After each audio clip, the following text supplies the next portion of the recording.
കലൂർ രാജേന്ദ്ര സ്റ്റേഡിയത്തെ ഗോൾമഴയിൽ നനച്ചാണ് ബുധനാഴ്ച നടന്ന India Palestine മത്സരം അരങ്ങേറിയത്. കളിയിൽ ആകെ പിറന്നത് 6 ഗോളുകൾ. പാലസ്തീൻ മുന്നേറ്റക്കാരൻ അഷ്റഫ് ന്യൂമാനാണ് ഇന്ത്യയെ കശാപ്പ് ചെയ്തത്. ന്യൂമാന്റെ ഹാട്രിക് ഉൾപ്പെടെ പാലസ്തീൻ 4 ഗോളുകൾ നേടി.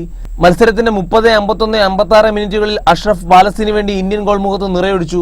47 മിനിറ്റിൽ ഹുസാം അബുസലാലയിലൂടെയായിരുന്നു പാലസ്തീൻ 4ാം ഗോൾ നേടിയത്. മത്സരത്തിന്റെ തുടക്കത്തിൽ ഇന്ത്യൻ മുന്നേറ്റമാണ് കണ്ടത്.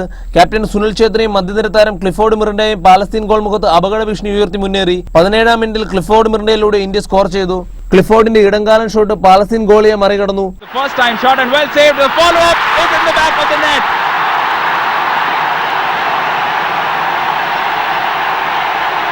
പക്ഷേ ലീഡ് മുതലാക്കുവാൻ ഇന്ത്യക്ക് കഴിഞ്ഞില്ല. 30ാം മിനിറ്റിൽ അഷ്റഫ് ന്യൂമാന്റെ കൃത്യതയാർന്ന വോളിയിലൂടെ പാലസ്തീൻ തിരിച്ചടിച്ചു. 40ാം മിനിറ്റിൽ ഇന്ത്യ ലീഡ് ഉയർത്തി. ഇടതുപാർശ്വത്തിൽ നിന്ന് ലഭിച്ച കോർണറിൽ മനോഹരമായ ഒരു ഹെഡറിലൂടെ സൂപ്പർ താരം സെയ്ദ് റഹീം നബിയാണ് ഇന്ത്യക്ക് വേണ്ടി ഗോൾ നേടിയത്.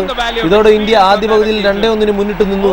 രണ്ടാം പകുതിയിൽ പാലസ്തീൻ മുന്നേറ്റത്തോടെയാണ് കളി തുടങ്ങിയത്. 47ാം മിനിറ്റിൽ ഹുസൈം അബുസലാലയിലൂടെ പാലസ്തീൻ സമനില പിടിച്ചു. അബുസലാലയും അഷ്റഫ് ന്യൂമാനും ഇന്ത്യൻ ഗോൾ മുഖത്ത് തുടർച്ചയായി ആക്രമിച്ചു.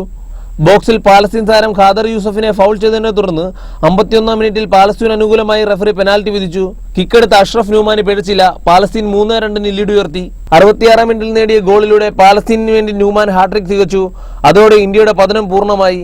Sports desk, Kerala vision.